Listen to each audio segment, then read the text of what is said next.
So what I've been doing personally is using my iPhone. I'm not totally biased to iPhone. I like Samsungs and other, Android devices too. Our phones are really, really capable of shooting high quality video, um, to the point where you really, unless you're getting more sophisticated and doing a lot of filming, you don't need like a DSLR or mirrorless camera um, to shoot good stuff and get a good product. Everyone has good capability with their smartphone in their hand. Um, a lot of things people don't know about their iPhone or their smartphone is that it's capable of shooting higher quality than what it defaults to. So what I don't know exactly what mine defaulted to, but I turned mine up through the settings to shoot in 4K at 60 frames per second. That makes the video look very, very crisp. And if you do end up editing it, doing some slow motion and stuff like that, the higher frames per second, is a good thing to have turned up. I'll try to quickly show you on my phone where you can turn that up at. If you have an iPhone product, it's probably going to be a little blurry because the computer camera is not the greatest, but you're going to want to go into your settings, and from the top you scroll down until you find your camera icon. You click on that, and right at the top it's going to show you record video in what you're recording at.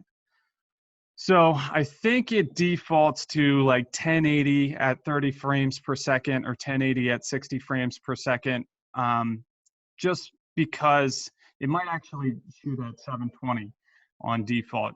The reason they do that is because when you shoot at 4K at 60 frames per second, it chews up a lot of memory on your phone, even at smaller clips. So the reason phones come through with the lower quality is it doesn't take up as much space. And most people don't really care to shoot past 720 anyway. But for us to have a really quality looking product, I would recommend shooting at the higher, clarity. And what I use to mitigate the storage problem on my phone is the app called Google Photos. And that's in conjunction with the whole Google suite, like Google Drive and stuff like that. It's really cool. So as long as you're hooked up to Wi-Fi and you have your Photos app that comes with your iPhone open and your Google's Photos app open, they're going to automatically sync together. So any, video you shoot in 4K, you just wait a little bit until it syncs to your Google Photos, and then you simply delete it off your phone, and then you don't have to worry about chewing up your phone's memory because it's all on the cloud. At this point, we're going to jump into how we take the video from our iPhone that we recorded and get it uploaded to, whether you're using YouTube, Vimeo. There's a lot of different hosting websites you can use. I personally just like YouTube. It works pretty well for me.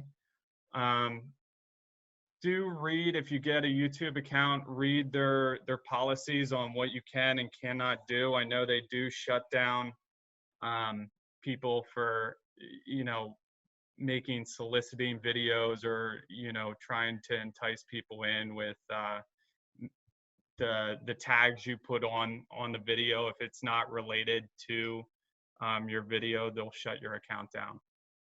But there's a lot of different ways you can do it. The simplest I've found is just downloading the YouTube app on your phone. And once you're in there, you go to your channel, which will be the top right little circle. And then you click on your channel.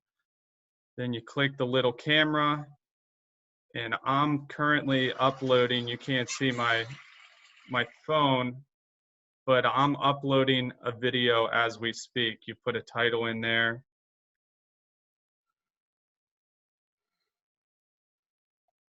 A description if you want it. And then you just click upload. It takes relatively short amount of time depending on how long the video is. This one's only 15 seconds long, so it's going pretty quickly.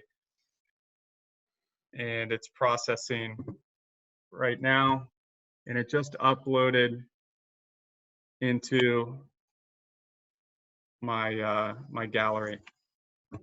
So I'm gonna start sharing my screen on my computer so you guys can see what I'm looking at.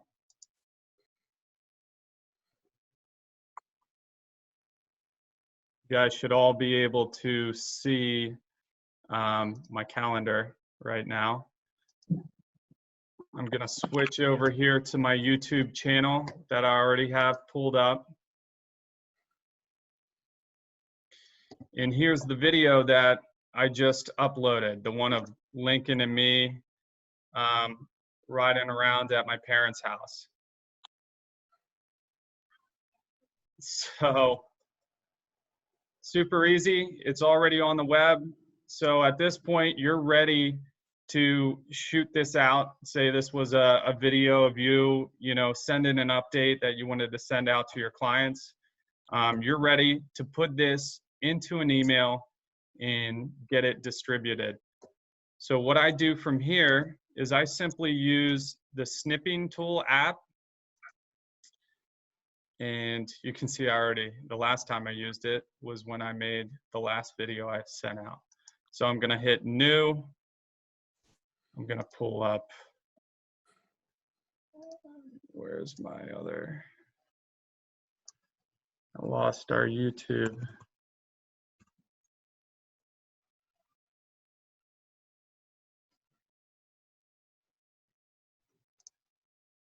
So we're pulling this back up, pulling up Snipping Tool. We're gonna hit new. I'm gonna select the area that I want to crop. Now this gives me an image that I can simply hit up here in the top left, edit copy. Gonna minimize this screen, and I'm gonna jump into my email. And for the test video. And then for people who are not familiar with shortcuts, I do Control V, and that's gonna paste the video right in there. You can also right click and hit paste as well if you want. So now that we have the video, obviously you want to screenshot the video of something more appealing. I'm doing this quickly so you just have the trail, but now what we need to do is hyperlink this video to the actual YouTube video that's on your channel. So what you're going to do is set your cursor to the side, drag over the picture. In this little icon here is insert link. That's your hyperlink tool via Gmail. This is not specific to Gmail. There's going to be a hyperlink tool in whatever email setup that you personally use. You just kind of have to look around the settings and find it. So you're going to insert a link, and you hit change. And from here, you're going to want to copy this YouTube URL that's hosting your video. So Control, I took my cursor, clicked and dragged to highlight that. I'm hitting Control C on my computer to copy it. Going to jump back here into my email tab, highlight that, Control V. It's going to replace it, and then you hit OK. So now, if you click on this photo in your email, this then becomes a hyperlink. So anybody who clicks on this in the future after you send it out, it's a one-click shop. You know, you click it and it starts playing your video. Pretty simple, really quick and easy to do. You know, that's kind of what all I wanted to go over in this capacity right now. And, you know, I'd like to open it up for more specific questions if people have them. I have a question. Yeah, No go ahead, Jim. question's a dumb question. Okay. Oh, yeah, I hope I didn't say dumb. Sorry. I know that you can also just copy the link from YouTube and paste it in an email, but the reason you're doing it the way you did is so that they can see the picture when they get it, right? And then just click on a picture.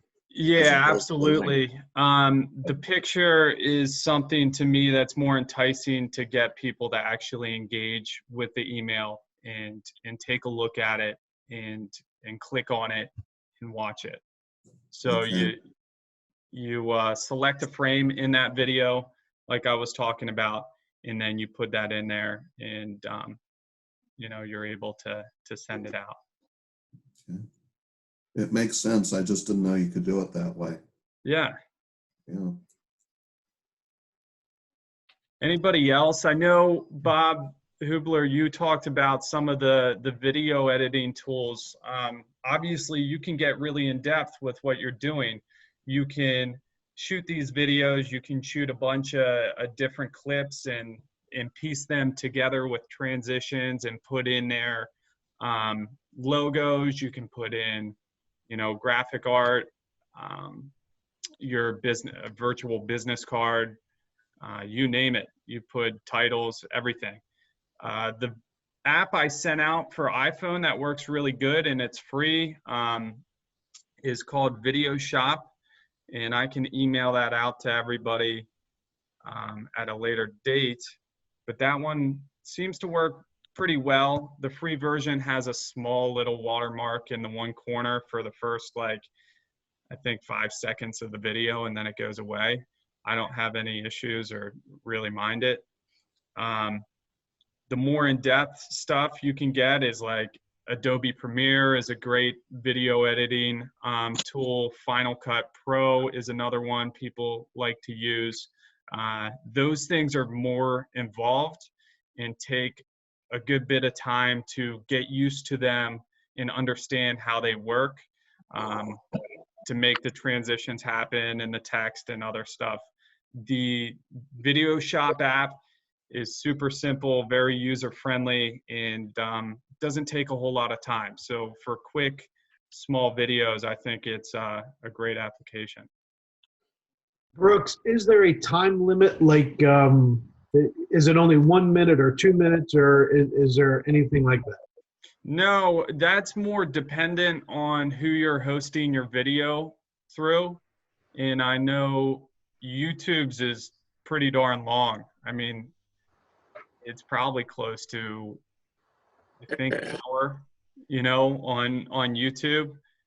But, you know, I can't see anybody using more than the time limit on YouTube. Okay. Good job, Brucey. All right, guys. Have a great day.